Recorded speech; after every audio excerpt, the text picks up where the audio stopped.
Eta, bueno, gure ideia zen apur bat, hori igual hasieran hasi zena saletasun modura edo, ikusi genuen garagardoa jentea gustoko zituela, eta ordan une baten eraki non segaitik ez frogatu. Eta joan ginen garagardotegi batera, guk ez daukagulako garagardotegi propiorik, eta bertan egiten dugu garagardoa.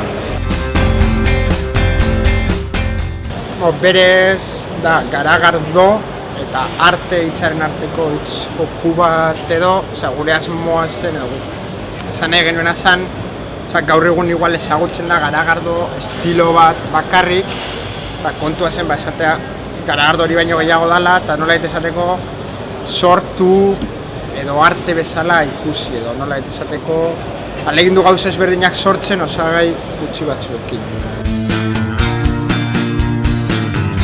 Entzutu da, joatea beste garagardotegi batzutara, auki gabe zure propioa.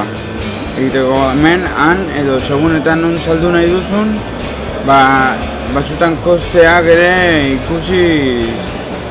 Azken kontzeptua da bebai, dago nolabait esateko garagardo gile txikien artean elkartasun handia edo, elkar laguntzen dute, eta orduan igual zugei nagusu batekin garagardo egin, urrengoan beste batekin, egon daitezke be elkar lanak, eta gutxira horretan oinarritzen da ideia guztia.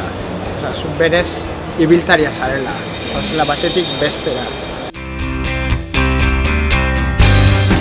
Badaukagu gorritxo, 100 amberreil gorrizka bat, oso freskagarria, eta edateko oso erreza, gainerorako oso ona. Kolorez gorrizka da, erabiltzeituena da uztartzen du daukan maltan bitartez etorri dako karamelo, tofe, zaporea, eta gero lupuloek ematen dioten freskotasuna eta fruitu aroma. Eta bestalde batetik, gautxori 107ko Black IPA bat, mingoztasun desenterekin.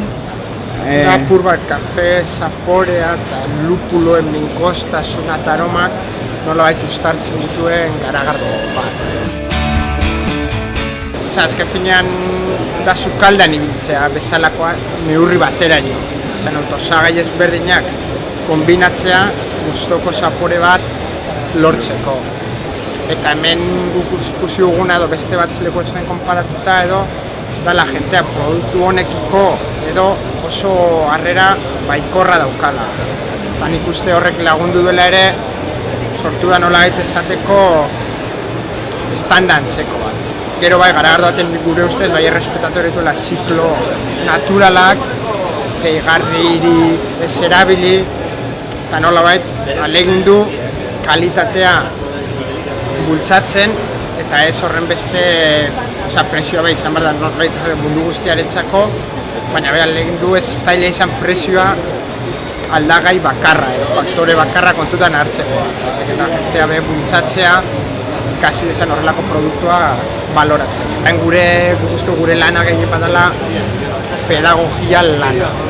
Jenteari ulertaraztea, mota ezoleina duela eta frogatu desatela, eta gero ikusi gute, etxai gustatzen, hau ez.